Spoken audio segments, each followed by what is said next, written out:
Welcome to this week's worship.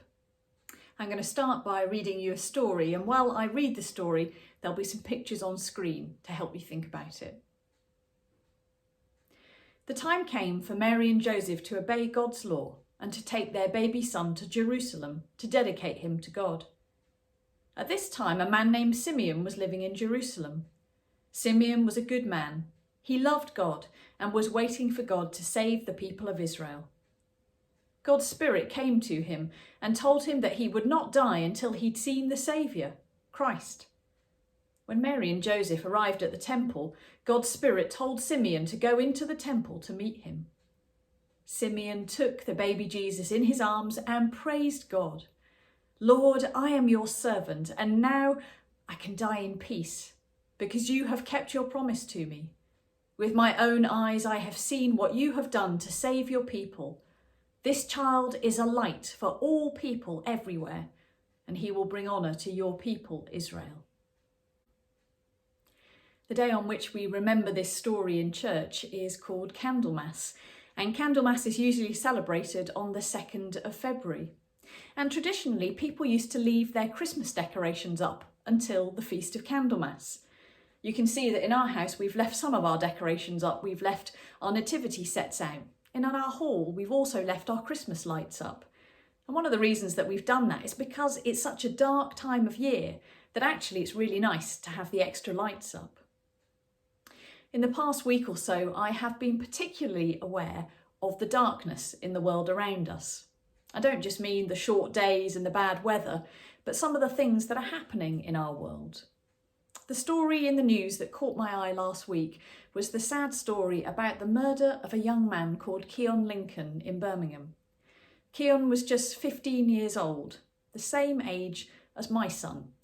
And sadly, he was murdered by a group of other teenagers. They're the people who've been arrested so far for his death.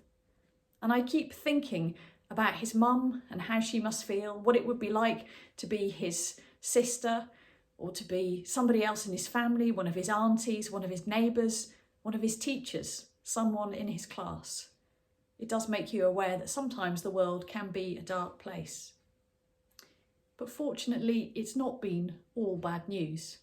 Just over a week ago, I watched some of the inauguration of Joe Biden, the new president of the United States. And as part of that ceremony, up stepped a young woman called Amanda Gorman. She's the Youth Poet Laureate for America. And she read a poem that she has written called "The Hill We Climb." And I'd like you to listen to a few lines of that poem just now. We will rebuild, reconcile, and recover in every known nook of our nation, in every corner called our country. Our people, diverse and beautiful, will emerge battered and beautiful. When day comes, we step out of the shade, aflame and unafraid. The new dawn blooms as we free it. For there is always light, if only we're brave enough to see it, if only we're brave enough to be it.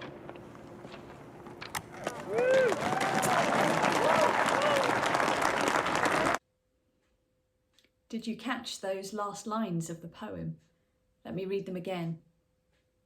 The new dawn blooms as we free it, for there is always light, if only we're brave enough to see it, if only we're brave enough to be it. That's the message of Candlemas. That's the message of the story that I read to you, that there is always light, no matter how dark the world is. Of course, in that story, we're told that Jesus is the light. He's the one we look to when the world feels dark. But actually, Jesus later on would say to his followers that they were the light of the world, that you are the light of the world. You are the ones that we can look to when we need hope. That's one of the reasons that I keep my Christmas lights up, to remind myself that there is hope, and that hope is in the person of Jesus, and that hope actually is in my sisters and brothers, my fellow humans.